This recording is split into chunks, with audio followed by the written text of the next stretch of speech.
할렐루야. 오늘도 우리 주님 붙들고 함께 승리하는 하루 되기를 소원합니다. 오늘 볼 하나님 말씀, 우리 데살로니가전서 3장 1절부터 5절까지의 말씀 보겠습니다. 이러므로 우리가 참다 못하여 우리만 아데네에 머물기를 좋게 생각하고 우리 형제 곧 그리스도의 복음을 전하는 하나님의 일꾼인 디모데를 보내노니 이는 너희를 굳건하게 하고 너희 믿음에 대하여 위로함으로 아무도 이 여러 환난 중에 흔들리지 않게 하려 함이라. 우리가 이것을 위하여 세움받는 줄을 너희가 친히 알리라.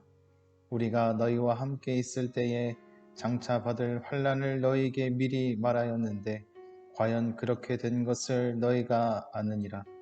이러므로 나도 참도 못하여 너희 믿음을 알기 위하여 그를 보내었노니 이는 혹 시험하는 자가 너희를 시험하여 우리 수고를 헛되게 할까 함이니.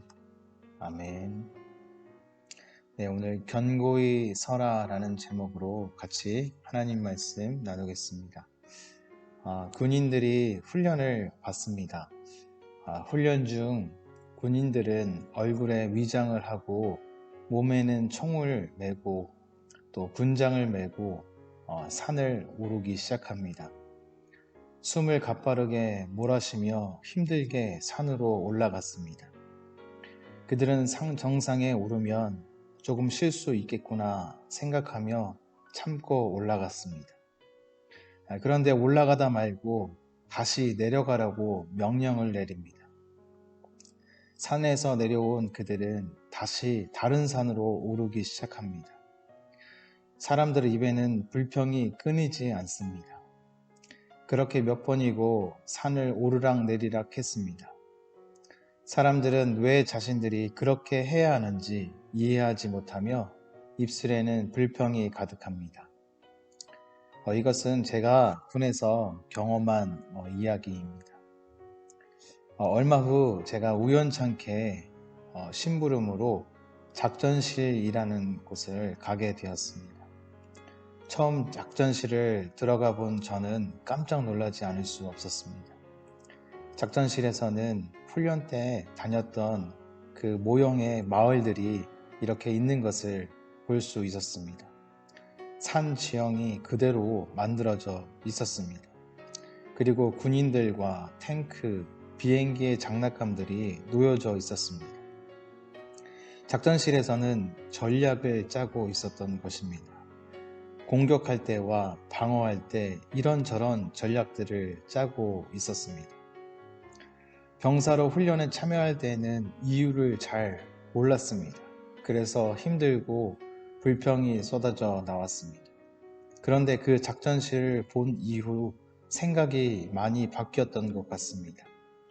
내가 지금 움직이는 이유를 조금은 이해할 수 있었습니다. 그리고 조금 더 인내할 수 있었던 것 같습니다. 우리는 이유를 모르고 당하는 어려움을 많이 힘들어합니다. 욥이 그랬지요. 하나님과 사단의 대화를 전혀 알지 못했습니다. 그래서 욥이 얼마나 힘들었겠습니까? 하나님은 우리에게 자비를 베푸셔서 우리가 감당할 만한 시험만 허락하여 주십니다. 그래서 우리에게 많은 것을 미리 보여주시고 또 알려주십니다. 오늘 본문은 바울이 데살로니가 교회의 성도들의 믿음에 대한 이야기를 듣고 또한 어려움을 겪고 있다는 이야기를 듣게 됩니다. 그들이 바로 여러 환난을 만난 것입니다. 그래서 급하게 디모데를 보냈습니다. 바울은 아마 많이 걱정이 됐을 것입니다. 믿음의 자녀들이 크게 혼란스러워하지는 않을까? 사단의 공격에 무너지지는 않을까 걱정이 됐을 것입니다. 데살로니가 교회에 환난이 찾아오는 것입니다. 환난은 다 같은 환난이 아닙니다. 어떤 환난은 나의 실수로 찾아옵니다. 우리의 죄된 본성에 이끌려 올무에 걸리기도 합니다. 우리는 사단에게 틈을 보이지 않도록 주의해야 합니다. 혹 넘어지더라도 속히 돌이키는 자리를 찾고 부드러운 마음 갖기를 소원해야 합니다. 또 다른 환난은 애매히 받는 환난입니다. 받지 않아도 되지만 주님을 따르고 믿음을 지킴으로 받는 환난이 있습니다. 주님의 말씀에 주의를 기울이며 살아갈 때 이러한 환난이 찾아옵니다. 지금 데살로니가 교회에 찾아온 환난은 애매히 받는 환난이었습니다. 이럴 때 우리는 믿음을 저버리는 경우가 있습니다. 또 쉽게 타협하는 경우가 있습니다. 그러나 바울은 디모데를 보내므로 그들의 믿음이 더욱 견고해지기를 원하고 있습니다. 우리에게도 환난이 찾아올까요? 그렇습니다. 환난은 믿음의 걸음을 걷는 우리 모두에게 찾아옵니다. 그러나 그 환난을 어떻게 대응하느냐가 중요한 것입니다. 오늘 말씀을 통해 환난 가운데서도 성도들의 그 자세를 몇 가지 한번 생각해 보도록 하겠습니다. 첫 번째로 흔들리지 말아야 합니다. 3절 말씀에 아무도 이 여러 환난 중에 흔들리지 않게 하려 함이라. 우리가 이것을 위하여 세움을 받은 줄을 너희가 친히 알리라. 환난이 찾아올 때 우리는 당황하기 쉽습니다. 몸과 마음이 쉽게 무너집니다. 그래서 평상시 생각 못했던 더 깊은 나락으로 떨어질 수 있습니다. 그래서 바울은 급하게 디모데를 보낸 것입니다. 그리고 그들에게 처음 들려주었던 복음을 다시 생각나게 하였습니다. 그들의 믿음을 위로하려 하였던 것입니다. 예수님께서 십자가에 못 박히시기 전 예수님은 제자들에게 많은 것을 가르치셨습니다.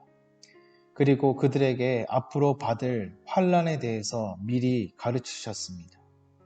이렇게 가르치신 이유는 그러한 일이 일어날 때에 그들이 이 말씀을 생각하게 하려 함이라 하셨습니다. 주님은 처음부터 환난이 없다고 말씀하지 않으셨습니다. 환난은 있을 것이고 환난 받을 때에 이 말씀을 기억하라 하십니다.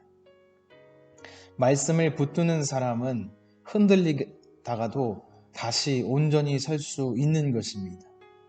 환난 때에 하나님의 말씀을 붙듭시다.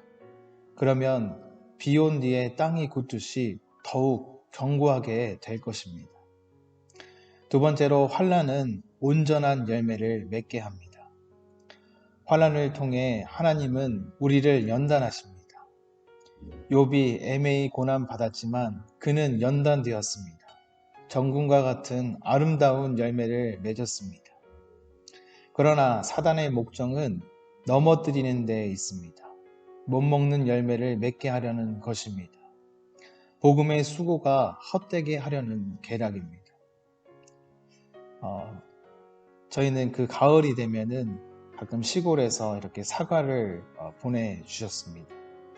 삼촌이 이 사과가 전 세계에서 가장 맛있는 사과라고 그런 사과라는 자부심을 가지고 계셨습니다.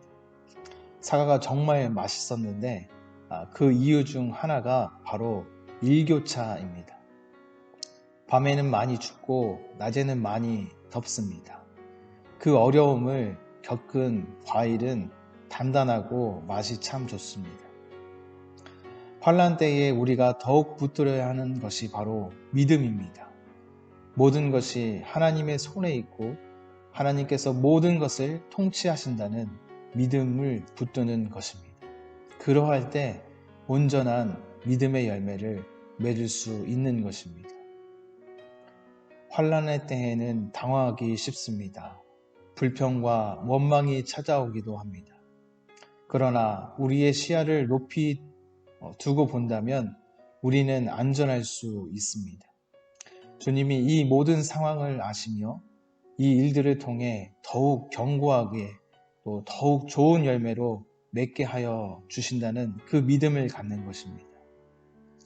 우리 작전실로 나아갑시다. 바로 기도의 자리에 나아갈 때 우리는 우리의 힘이 아닌 하나님의 뜻이 이루어질 것을 믿을 수 있으며 이 전쟁에서 승리하게 될 것입니다. 우리 그렇게 늘 환난 가운데서도 주님을 의뢰하고 신뢰할 수 있는 우리 모두가 되기를 주님의 이름으로 소원합니다. 다 같이 기도드리겠습니다.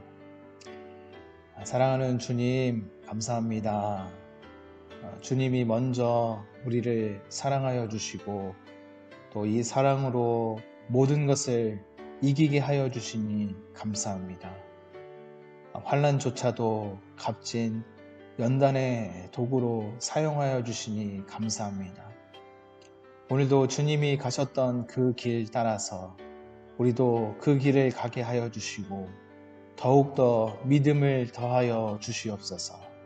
그렇게 일하게 하실 주님을 찬양하며 감사드리오며 사랑 많으신 예수님의 이름으로 기도드렸습니다. 아멘.